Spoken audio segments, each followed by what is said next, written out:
మంచినీళ్ళ కోసం తెచ్చినటువంటి ట్యాంకర్లో తెలుగుదేశం పార్టీకి సంబంధించిన అమ్మాయివి నువ్వు నీకు నీళ్ళు ఇవ్వమని చెప్పి తోసిపుచ్చి అయినా అమ్మాయి కొట్లాడేటప్పటికి గుద్దిచ్చి చంపారు అంటూ నిన్న ఈనాడులో ఒక వార్త సర్క్యులేట్ అయింది.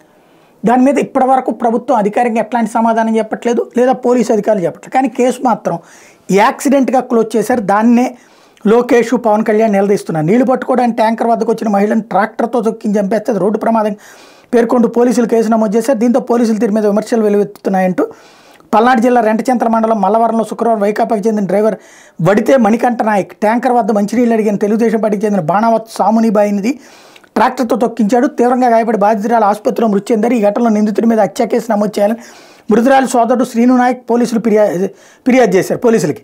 పోలీసులు మాత్రం రోడ్డు ప్రమాద కేసు 304A నమోదు చేశారు. మొదట అనుమానాస్పద మృతిగా కేసు నమోదు చేయాల్సి ఉండగా పట్టించుకోకుండా రహదారి ప్రమాదం అంటూ కేసు పెట్టడం ఏంటని మాచర్ల అభ్యర్థి జూలకంటి బ్రహ్మారెడ్డి నేతలు విమర్శిస్తున్నారు. మృతదేహానికి శనివారం పంచనామా చేయించి బంధువులకు అప్పగించగా స్వగ్రామంలో అంత్యక్రియలు చేశారు. అసలు పాయింట్ ఇది. ఆ కుటుంబ సభ్యులు ఎవరు రోడ్డు ఎక్కి ఉద్యమం చేయట్లా. అక్కడ తెలుగుదేశం పార్టీ కార్యకర్త తెలుగుదేశంకి సంబంధించి జూలకంటి వీళ్ళు మాట్లాడడం తప్పించి ఆ కుటుంబ సభ్యులు తీసుకెళ్ళిపోయి కామ్గా అంత్యక్రియలు చేసేశారు. దీంతో ఈ కేసు ఇప్పుడు పక్కన పవన్ కళ్యాణ్ నిలదీశారు, లోకేష్ నిలదీశారు. మరి ప్రభుత్వం ఏం సమాధానం చెప్తుందో చూడాలి.